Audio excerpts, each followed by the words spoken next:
Amém? Queridos, Provérbios 16:3 diz assim: consagre ao Senhor tudo o que você faz, e os seus planos serão bem sucedidos. Nós iniciamos mais um ano, e com isso vem as nossas anotações, os nossos pensamentos. Esse ano eu quero fazer isso. Principalmente a mulherada, esse ano eu quero emagrecer 10, 15 quilos, 5. Esse ano eu quero fazer isso. Esse ano eu quero voltar para a academia. Esse ano eu quero pegar um livro da biblioteca Shalom para ler. Inicia-se um ano, inicia-se um planejamento. Eu creio que muitos que, quando eu estava preparando essa palavra, eu estava pensando, muitos talvez até planejaram o seu ano de 2025 já contando com o prêmio da Mega da Virada. Nossa, se eu ganhar, eu vou fazer isso. Todos os planos. Provérbios 16:3 diz assim, queridos: consagre ao Senhor tudo. Tudo que você faz, tudo em chinês, é tudo. Tudo no Japão, é tudo. Tudo que nós fazemos precisa ser consagrado ao Senhor. Para quê? E os seus planos serão bem sucedidos.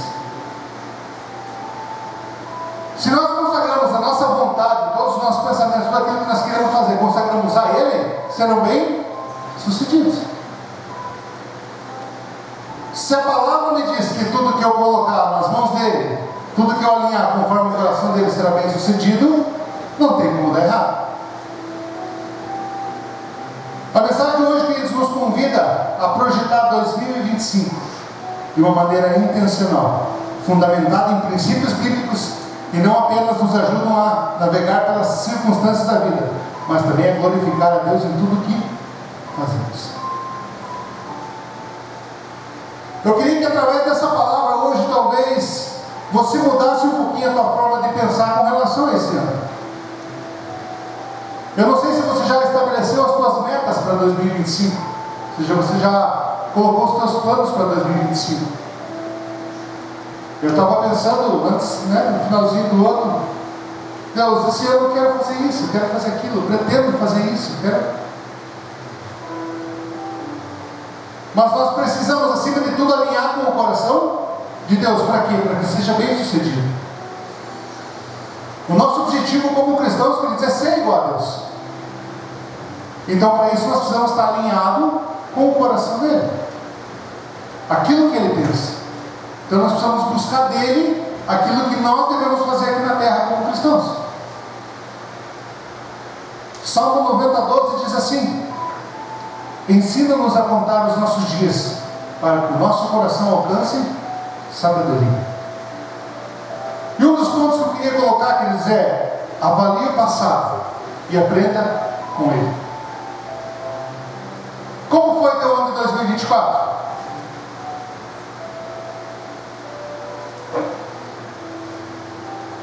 Como foi esse ano que passou? Um ano de muitas lutas, muitas conquistas, muitas dificuldades. Esse versículo 12 de Salmo, queridos, é uma oração de Moisés, que reflete sobre a brevidade da vida e a importância que nós aprendemos, até mesmo com os nossos erros. Antes de nós projetarmos o nosso futuro, nós precisamos refletir naquilo que passou. O que aprendemos em 2024?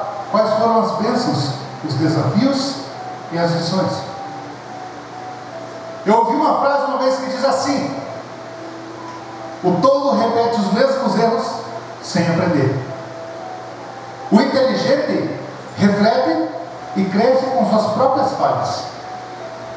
Mas o sábio observa os erros dos outros e evita cometê-los. Como foi teu ano de 2024? Quais foram os erros que você cometeu? Quais foram as falhas? Nós precisamos refletir em tudo aquilo que nós fizemos, para que nós possamos ser no mínimo inteligentes ou sábios, para não repetirmos aquilo que nós fizemos em 2024. O tolo vê os seus erros e repete. Repete, repete, repete. Mas como sábios e inteligentes, nós precisamos aprender com as falhas, nossas e dos outros. Reconheça as bênçãos, agradeça a Deus por sua fidelidade, mesmo que em momentos difíceis.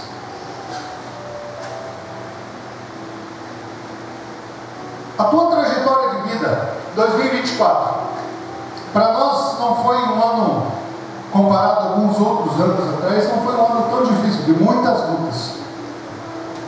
Nós passamos por alguns anos que foi prensa total. Mas nós aprendemos muito nesse ano que passou. E nós pudemos ver as bênçãos de Deus em nossas vidas, mesmo que em pequenas coisas. O problema é que, de certa forma, nós nos acostumamos a dizer que é bênção aquilo que, uau, todo mundo viu, olha isso. Queridos, mas bênçãos são coisas pequenas. Coisas pequenas. Nós estávamos agora na virada do ano lá no Culto Invite, e foi aberto para testemunhos, e uma pessoa foi testemunhar. Ela falou assim: eu passava fazendo caminhada, eu passava na frente de uma casa e eu senti de orar e abençoar aquela casa. E eu também orava para que Deus me desse uma pessoa para trabalhar comigo no meu serviço que fosse temente ao Senhor, uma pessoa cristã. E naquela casa que estava sendo construída, era uma professora que morava, e ela foi trabalhar junto com a outra professora. Nossa, mas nada a ver, né, professor? Só para ir trabalhar junto. Queridos, foi uma bênção que Deus deu para ela. Que legal ela poder trabalhar com alguém que compartilha da mesma visão com ela, que fala das mesmas coisas que ela. Isso é uma bênção. Não é? É pequeno, mas é uma bênção. Então Deus, Ele é fiel em todo o tempo, mesmo nas pequenas coisas. Uma cura de um câncer, legal, mas Deus, Ele é fiel nas pequenas coisas. Uma vez, queridos, eu lembrei agora, eu fui no congelador de casa, não tinha nada de carne, nada. E puxa Deus, até falando do cadáver, eu falei, puxa Deus, podia abençoar nós com a carninha, né? Não seria nada ruim no carninho. E eu fui trabalhar num determinado lugar, e o dono chegou e falou assim: cara, meu irmão, ele foi num evento de carnes nobres, e sobrou algumas carnes. Você quer algumas coisas? Queridos, eu ganhei uns 20 quilos de costela de boi, borboletinha, Angus, caríssimo, temperada. Ganhei codorna, embalada a vácuo, linguiça de jacaré, tudo que era de nobre eu fui ganhando. Então Deus é fiel nas mínimas coisas. Já chamamos toda a vizinhança: vamos lá fazer churrasco lá em casa. Já apareceu gente de todo lado. Vamos celebrar as bênçãos do Senhor, são pequenas. Já recebemos bênçãos maiores da nossa filha, na nossa casa, no carro, bênçãos maiores. Mas Ele é fiel nas pequenas coisas. E nós precisamos aprender a valorizar isso, queridos. A valorizar isso. O simples fato de você levantar amanhã, você colocar os seus pés no chão, você respirar, olhar na janela, uma sabiazinha cantando e o sol raiando, você levantar, colocar sua roupa, mesmo que contra a vontade, uma segunda-feira, volta para um feriado estendido. São as bênçãos de Deus sobre a tua vida. E nós deixamos passar isso batido. Nós deixamos que isso passe batido. Talvez muitos estão pensando assim: puxa, amanhã voltar a trabalhar. Glória a Deus, queridos. Você tem saúde, está aí firme, forte, gordo, corado. Queridos, isso são as bênçãos de Deus.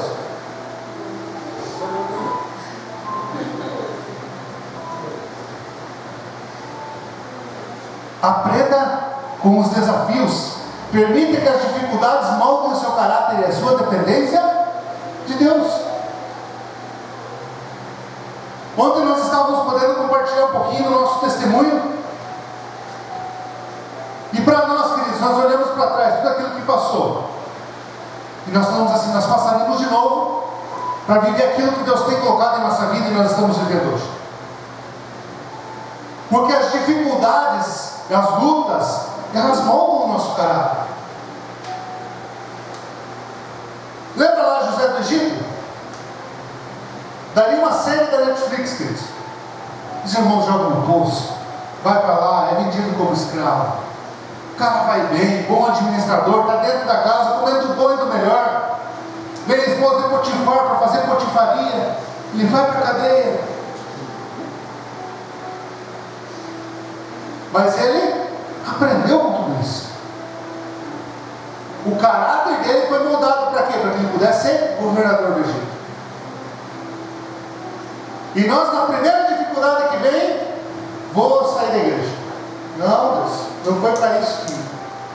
Eu briguei com Deus, queridos. Eu falei para ele, quando eu orei para Deus, Deus me usa, eu quero ser usado. Aconteceu uma dificuldade, aconteceu a segunda, aconteceu a terceira. Eu falei, Deus, você está de brincadeira comigo. Não foi isso que nós combinamos.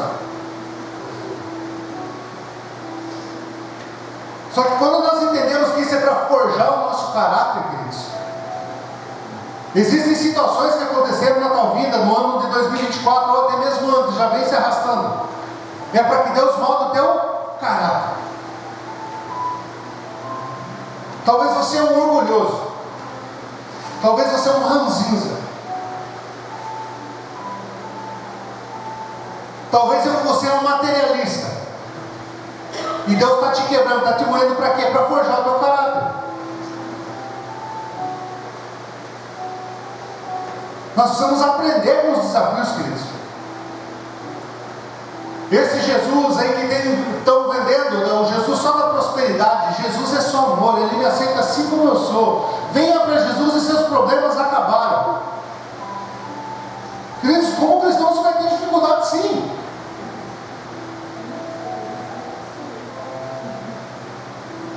Você não está em perigo quando você está em dificuldade, você está em perigo quando está tudo certo. Se está tudo certo, cuidado. Você está agradando alguém aí que não deveria estar sendo agradado. Ah, mas eu sou cristão, eu aceitei a Jesus, eu tenho Jesus no meu coração. Problemas resolvidos. Não, queridos. No mundo tereis aflições. Para quê? Para moldar o teu caráter.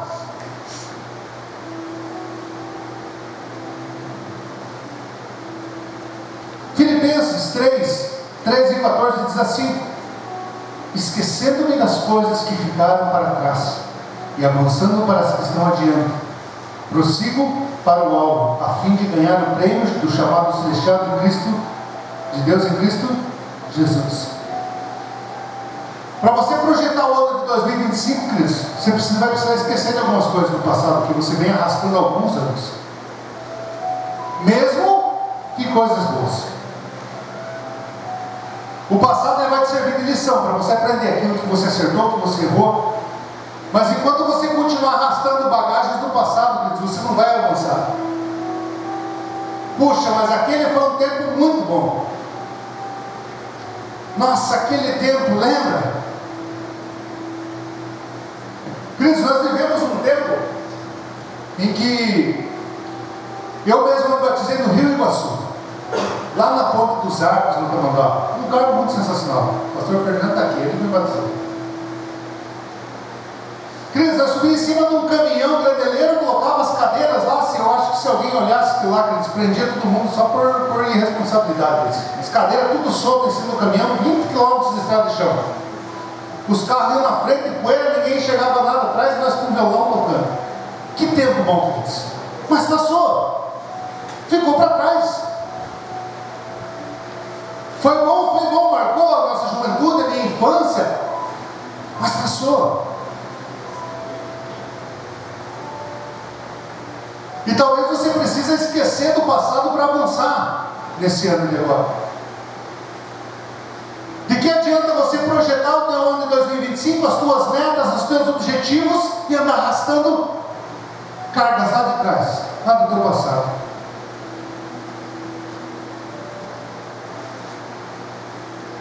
Ah, pastor, você não sabe da minha história, não sabe o que eu passei, não sabe o que eu vivi. Amém, queridos? Deus sabe.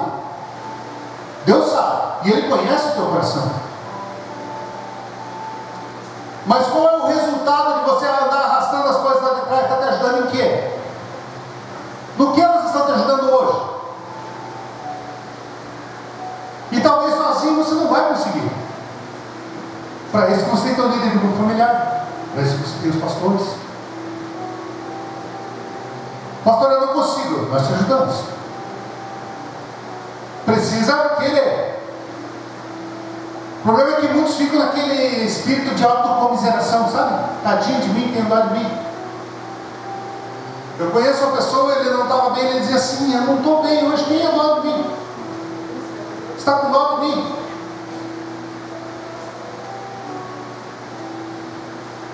E nós ficamos arrastando o nosso passado, arrastando. E deixamos de avançar, de experimentar aquilo que nós temos à frente.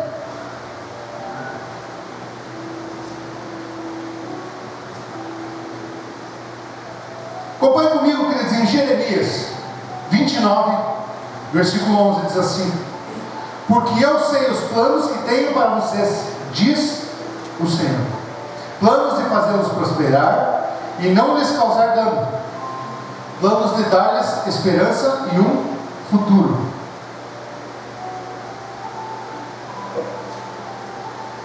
Imagina comigo, queridos, Deus ele tem um plano. Imagina o plano de Deus. O cara criou o universo, criou a terra, criou o Éden, criou tudo. Imagina como era o Éden, queridos. Imagina como era o Éden. Ontem nós fomos na casa do Zé, que lugar maravilhoso. Eu fiquei sentado admirando os tanques, a paisagem, o mato. Falei, agora você imagina o Éden. O plano de Deus foi executado com perfeição.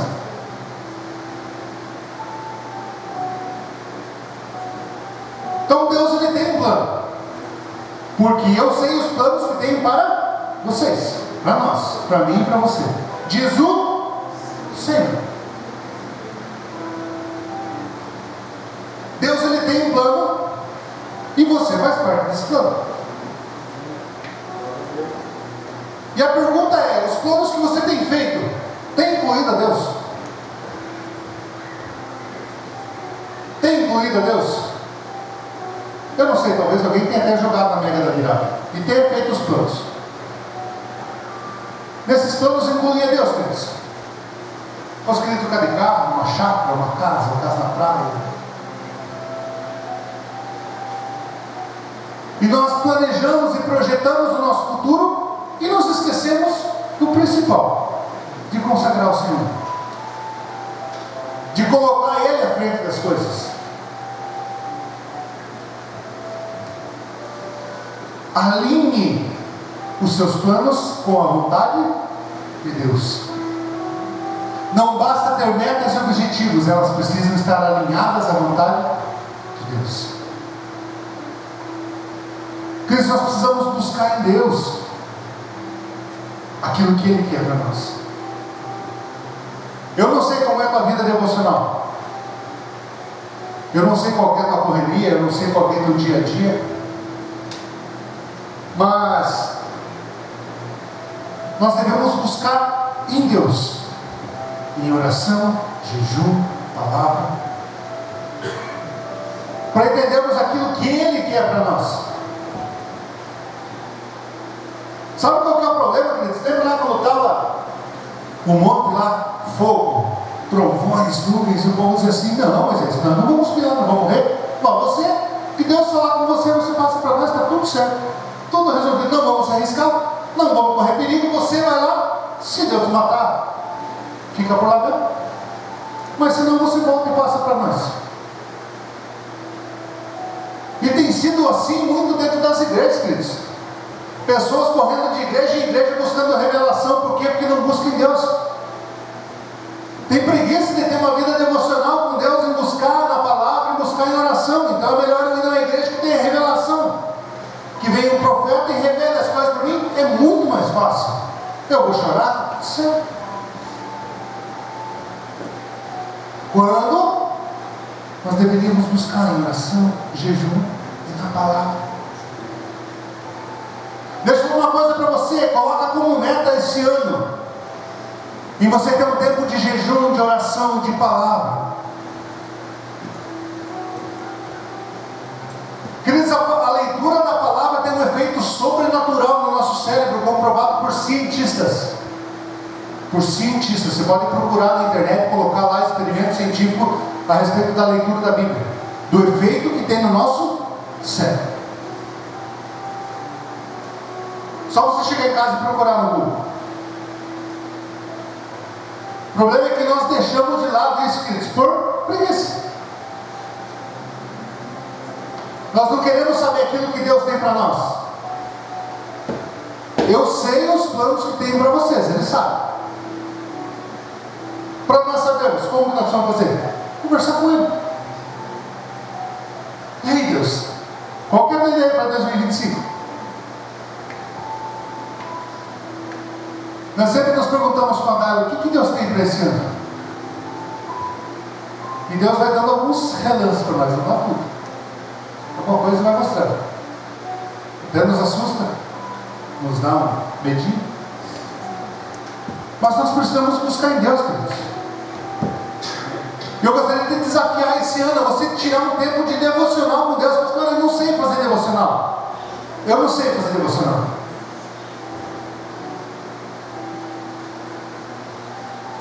Deixa eu dar uma aula para vocês de devocional. Simples, não existe uma receita. Tem que ser assim, assim, assim. Senta no teu quarto lá, queridos. Procura um dia que não tem ninguém, mas coloca um horário.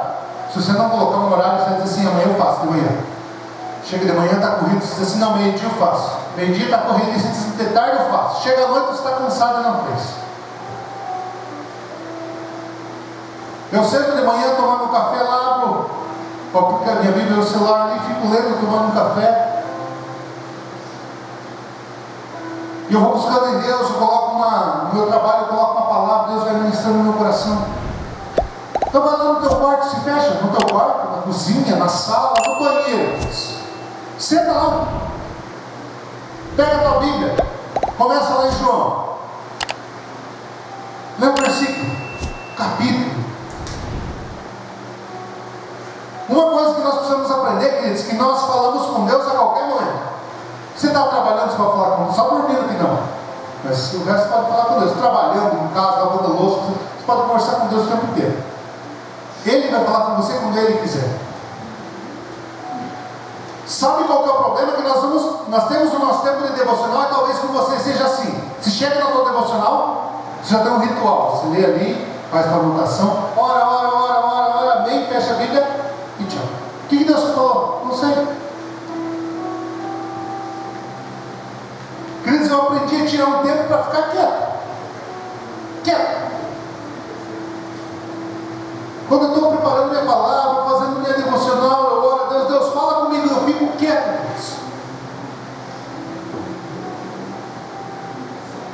Nós precisamos aprender a ouvir Deus falar. O problema é que nós queremos ter um monólogo, só nós falar. Falar. E não ouvimos aquilo que Ele quer falar para nós. Então, quer dizer que a partir da manhã nós vamos sair daqui e dizer, eu vou tirar um tempo para devocional. Queridos, até vou confessar um pecado meu aqui, agora lembrando da devocional. Vou confessar um pecado para vocês. Eu aprendi a tocar violão com uns 10, 11 anos. E nós começamos a tocar na igreja de São Luís com o pastor Ferdinando. O pastor Ferdinando estava à frente da igreja e nós estávamos lá. E a gente começou no louvor. E eu estava no louvor, tocando meu violão, me achava o máximo, me achava o cara. E aí nós tínhamos toda quinta-feira, 6h30 da tarde, com o pastor Ferdinando. Não sei se o pastor vai lembrar dessas coisas, mas me perdoe, pastor. 6h30 nós tínhamos uma reunião na casa da minha mãe. Minha mãe cantava, mais algumas pessoas. E o pastor veio ter uma reunião com a galera do louvor. E ele falou assim, tem uma cadernetinha e anotem as devocionais de vocês. Nós éramos cobrados para fazer devocional.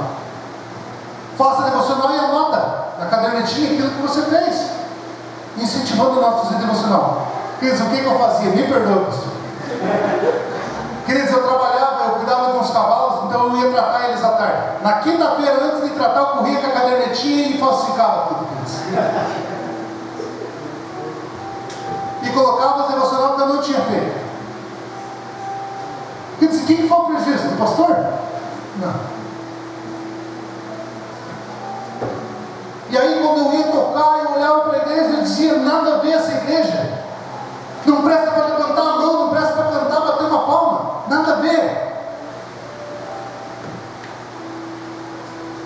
mas só descia fogo no altar se tivesse oferta. O que eu estava ofertando para Deus se eu estava mentindo até na minha devocional? Aí queria que descesse fogo na igreja, se não tinha nem oferta no altar. Aí nós queremos que as coisas aconteçam, mas nós não temos o principal, o tempo de comunhão com Deus. Comunhão cristã, shalom. A nossa igreja diz, nós temos comunhão uns com os outros e com Deus.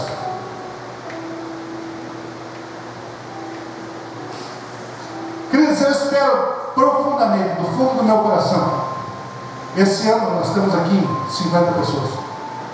De 50 eu vi pelo menos uns 5 testemunhos, queridos. Puxa, pastor, lembra lá no primeiro culto do ano, estou fazendo devocional. Glória a Deus, queridos. Buscar em Deus é buscar nele aquilo que ele quer para esse ano.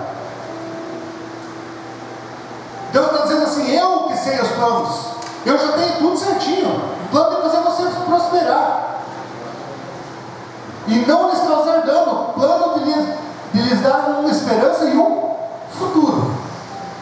Queridos, você está tudo anotadinho. Metas para 2025 e o teu nome embaixo. Tudo ali.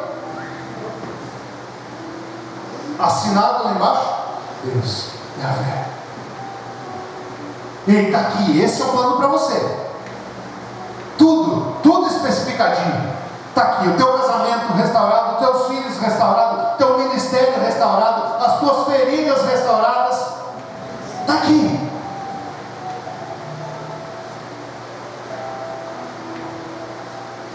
Em Deus.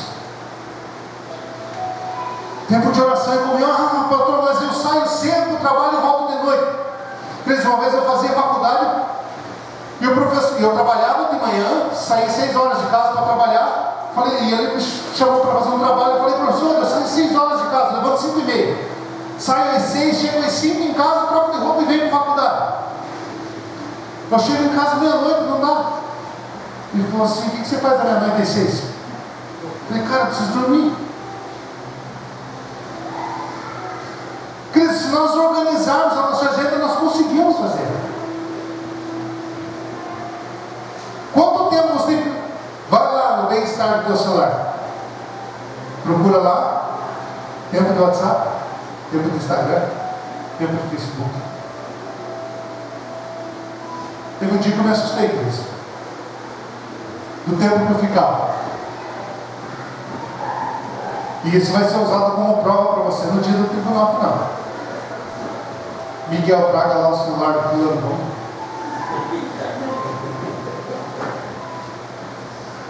Não adianta a gente querer para ganhar com Deus, cara. Não adianta. Nós temos tempo. Se nós organizarmos a nossa agenda, você consegue um tempinho para falar com Deus. Porque você vai falar com Deus. Ah, pastor, eu não entendo nada da palavra. Por isso tem algumas versões mais fáceis. Cuide uma versão que você vai ler. Se você quiser algumas dicas, posso te ajudar, porque algumas Bíblias já tem até algumas palavras meio diferentes. Mas na internet, queridos, você consegue, você lê um versículo que você não entendeu, você vai lá no Google, você coloca lá, me explica esse versículo, vai te dar algumas explicações, algumas palavras. E você vai aprendendo, é uma caminhada, é um processo. Ah, porque amanhã você vai chegar e vai fazer meia hora, 40 minutos de oração e palavra. Não. 5 minutos. 3 minutos. Talvez você vai orar. Orou. Você diz assim, nossa, faz 1 hora que eu estou aqui. Você vai lá, passou 3 minutos. Você não tem mais nem por que orar. Orou até no papagaio da vizinha, cachorrinho. Mas isso é um processo. Criança aprende a andar porque é teimoso. Criança aprende a andar porque é teimoso. Porque se no primeiro tombo ele fosse parar, ele não ia aprender a andar. Mas é teimoso, então ele vai andando, caindo, aprendendo e está aí correndo. Então, em muitas coisas nós precisamos ser intencionais, ser teimoso mesmo.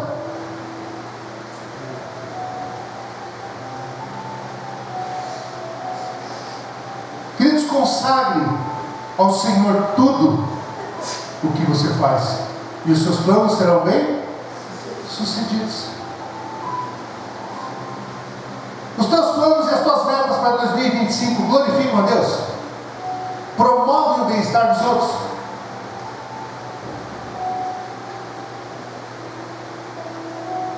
Sabe por que muitas vezes nós nos frustramos, queridos?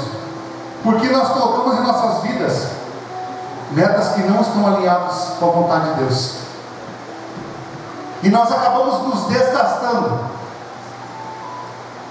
como se nós estivéssemos remando contra a maré. Ele tem os planos, estão lá, tudo escritinho, e você tem os teus. Se você não buscou em Deus, se você não sabe aquilo que Ele tem para você, está tudo ao contrário. Ele tem uma coisa, você tem outra. Aí você se desgasta, você gasta a tua vida, você perde o teu tempo, você bate em ferro frio, e as coisas não fluem. Aí o que você faz? Deus não me abençoa. Se eu estou passando por isso, é por quê? Porque Deus esqueceu de mim. E eu acho que os humilhados já foram exaltados e eu fiquei. Só que nas tuas metas só está o teu coração. Por isso, quando nós aprendemos a fluir naquilo que Deus tem para nós, as coisas acontecem naturalmente. As coisas acontecem naturalmente.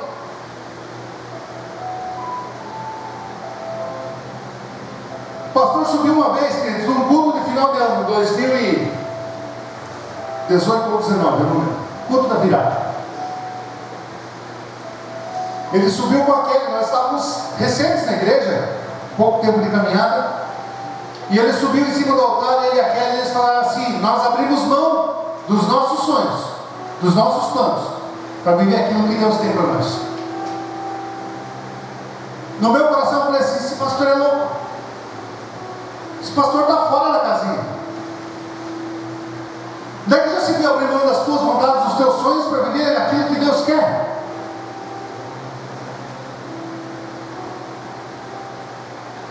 E no meu coração eu sempre dizia: eu não quero nem ser pastor. Não quero ser. Esses não são os meus planos. Isso não é a minha vontade. Jamais eu quero ser pastor.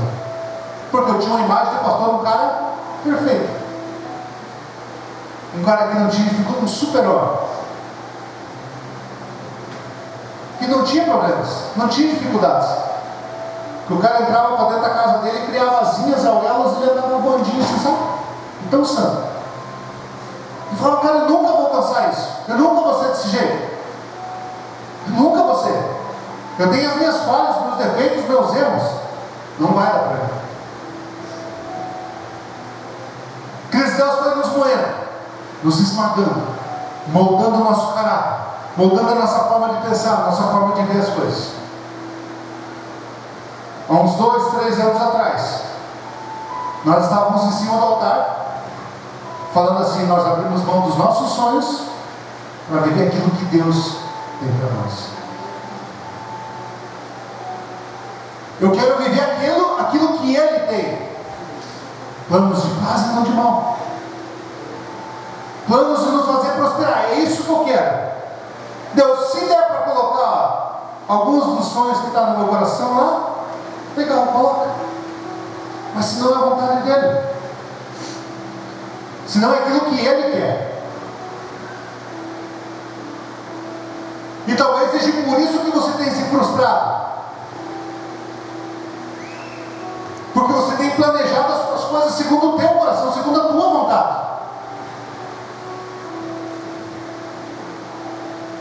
O meu sonho é ser pastor. Eu quero ser pastor, eu vou ser pastor. Mas talvez a vontade de Deus não é que você seja um pastor, Deus. Eu não sei quantos assistiram um vídeo que diz assim: um chamado. Queridos, quando eu assisti aquele vídeo, mudou muito a minha forma de pensar. Um homem de terno e gravata, bem apresentável, fazia o papel de Jesus. Uma fila de pessoas lá fora. E ele chamava assim: missionária Andréia, por favor, vem aqui à frente. Missionária é Jesus. Eu não era missionário. Eu era youtuber. Eu tinha um canal no YouTube com 5.000 pessoas, 10.000 pessoas. Não, eu te chamei para você ser um missionário. E ele vai chamando algumas pessoas. No momento ele diz assim: médico Lucas, por favor, entra aqui. Médico Jesus, eu era pastor de uma igreja com 2.000 pessoas.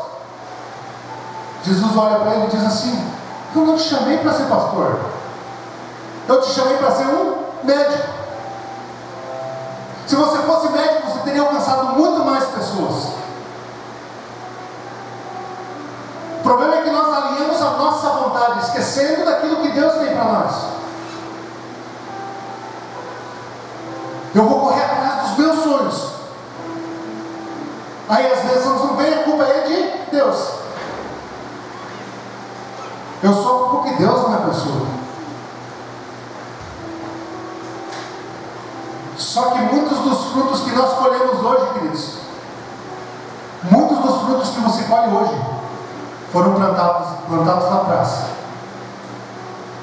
Nos foram alinhados com o coração de Deus. Deus não me ama. Olha como eu estou hoje. Queridos, ninguém é obrigado a plantar, mas tudo que você planta, você colhe. A pessoa fumou 25 anos da vida. 25 anos fumando. Se converteu. 2 anos teve um câncer no pulmão. Deus não me ama. Queridos, consequência de uma vida que ele viveu lá atrás. Os planos que ele não alinhou segundo o coração de Deus. A culpa é de Deus? São frutos, consequências. Alinhe os teus planos com o coração de Deus para que você não perca tempo, queridos. Para que você não perca tempo. Para que você não fique se desgastando, remando contra a maré.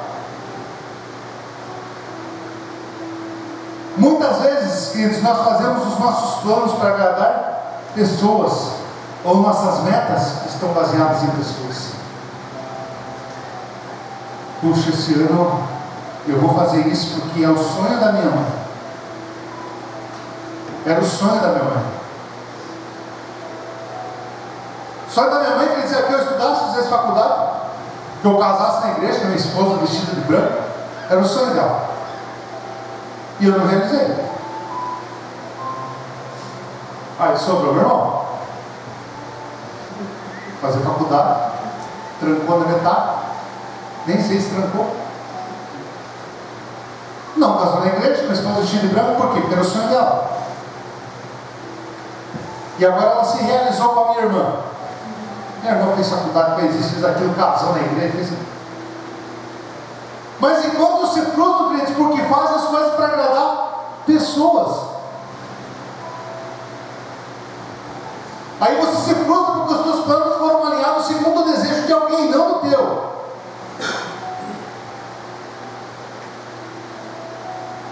Nós precisamos aprender a alinhar nosso coração com o coração de Deus. Não tome suas decisões por impulso ou por pressão. Já viu aquele negócio assim, se você não comprar esse carro hoje, se você não der um sinal hoje, você vai perder esse carro. Ah, essa casa aqui, ó, dá um preço bom, se você não der. Queridos, nós temos uma coisa para dar. Se alguém chegar para nós assim, ó, eu preciso de uma resposta aqui, mas precisa ser hoje, agora. Se agora não. Se eu puder pensar e orar, amanhã eu posso dar uma resposta. Mas agora é não. Não, mas tem... Então perdido. Então não dá. É não. Sabe o que é ser livre, queridos? Sabe o que é ser verdadeiramente livre? É dizer não. Não, não vou. Não, não quero. Sabe o que faz muitas pessoas escravos que não sabem dizer não? Estou desgastado. Estou com vários ministérios. E o pastor veio para mim e eu falei que eu vou pegar. Mas o pastor não está vendo, eu já estou cansado, mas é só você dizendo não. O não é libertador, queridos. Eu sofri muitos e muitos anos sendo escravo do não. Eu sacrificava a minha vida, a minha família, minhas filhas, para não dizer um não. Não tome suas decisões por impulso. Não haja por impulso. Se for para ser teu o carro que você tinha que dar o sinal hoje, daqui um mês você vai voltar, o carro vai estar lá, é teu. Ah, mas eu vou perder essa casa. Se for tua casa, queridos, daqui um ano essa casa vai estar lá, é tua.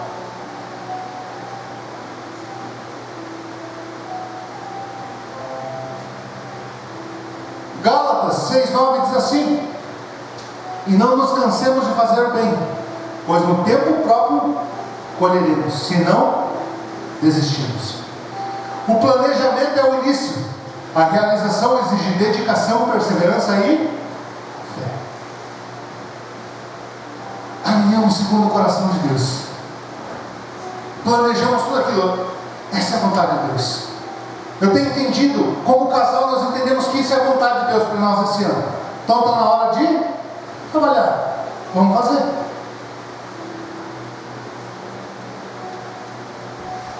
Planejamento é apenas o início. A realização exige dedicação, perseverança e fé. Nós precisamos ter fé que os planos de Deus vão se cumprir na nossa vida. Eu estava fazendo essa palavra, eu terminei a palavra, eu não tinha colocado isso. E eu fui fazer minha devocional. E a minha devocional falava sobre isso. Quando eu li esse texto, diz assim: a fé deve ser uma das qualidades que distinguem o servo do Senhor. Para muitos, a fé não é mais do que um desejo de que as coisas saiam bem, e a esperança que as circunstâncias se resolvam favoravelmente e aquelas dificuldades não afetem muito. Então, talvez para você a fé é o quê? Vai dar tudo certo. As coisas vão se resolver favoravelmente para mim. As coisas vão dar certo. Queridos, mas fé vai muito além disso. Vai muito além somente das coisas darem certo para você. Lembra lá quando Deus pediu para Abraão Isaac? Queridos, se imagina os 3 dias Abraão sacrificando Isaac no coração dele. Queridos, o sacrifício não era chegar lá e enfiar um cutelo no Isaac e virar as costas e ir embora. Tinha todo um processo: retirar a gordura dos órgãos, separar. Tinha todo esse processo.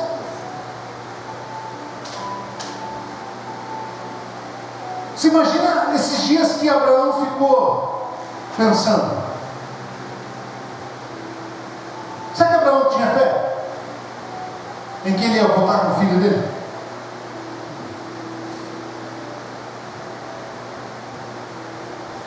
Deus ministrou muito no meu coração com isso, que ele diz que Abraão ele subiu no Monte Moriá para sacrificar Isaac, porque ele tinha fé no coração dele, que independente do que acontecesse, ele estaria agradando a Deus, porque era uma vontade de Deus. Hebreus 11,6 vai dizer assim, sem fé é impossível agradar a Deus. O que Abraão fez? Foi agradar a Deus. Independente se eu volto com meu filho ou não, eu tenho fé de que a vontade de Deus está sendo feita. E para nós fé é o quê? Eu tenho fé de que eu vou voltar com meu filho, que vai dar tudo certo, não vai precisar. Quando a minha filha fez a primeira cirurgia, que ela retirou o tumor da cabeça, voltou para casa, um mês depois nós tínhamos a consulta. E nós estávamos radiantes. Uau, passou tudo.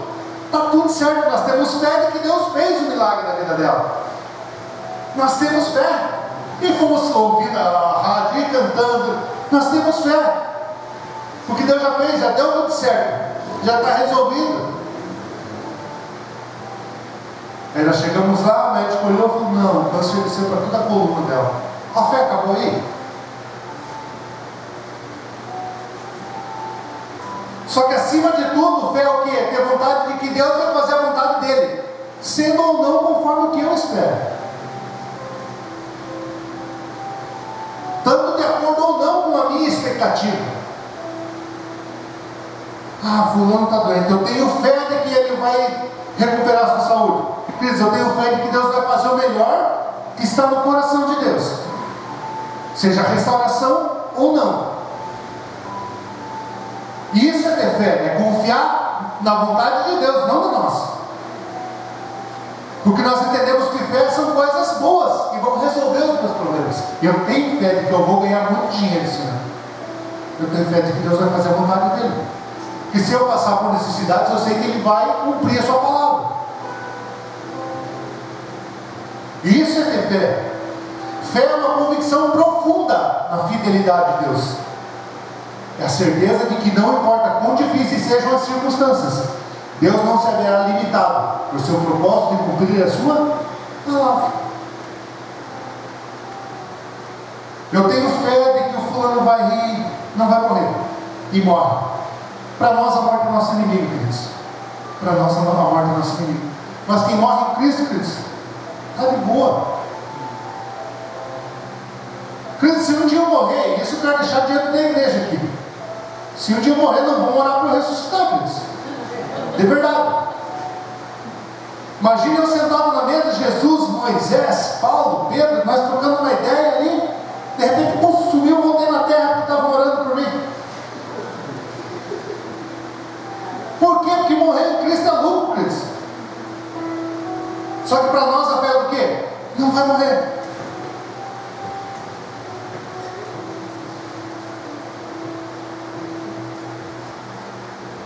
Seja perseverante.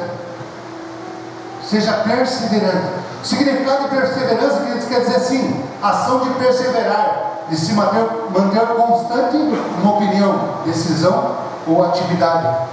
Característica de quem preserva persistência, tenacidade, firmeza. Talvez esse seja mais um ano em que você colocou a meta: eu tenho café com Deus Pai e eu vou fazer devocional todos os dias. Hoje é dia 5 e talvez você fez 2. Aí você pensa assim: não deu certo, eu vou desistir. Não, eu já falei, não deu certo, agora já começar só em 2026. Querido, seja persistente. Seja persistente. Puxa, eu falei 2 dias, mas eu vou continuar de novo. Ah, mas eu não consigo. Eu vou tentar, vou fazer de novo. Talvez você pensou assim: eu vou fazer um regime. Vou começar a fazer um regime agora e vou cortar açúcar, vou cortar glúten, vou cortar isso, vou cortar aquilo. Quando você vê, você está comendo um docinho. Perdi tudo. Agora já era, está bem. Seja persistente, queridos. Seja persistente. Repetindo, errando, tentando de novo. A pessoa foi lá, fez um propósito de um regime. 2 pessoas, o João e o José. Os 2 fizeram um propósito de fazer um regime para emagrecer. Aí eles começam firme. Dia 1º, dia 2, dia 3, dia 4 o José já caiu. Dia 5 o João caiu. José pensa assim: eu não vou mais fazer. Para mim, nossa, já perdi. Nossa, 3 dias perdi. E o João disse: segue. Não deu certo, mas eu consigo. Quem está mais no lucro, queridos? Quem está mais certo? Errou o dia, mas segue de novo. Agora você para na metade da caminhada por causa de uma falha, de um dia que você errou.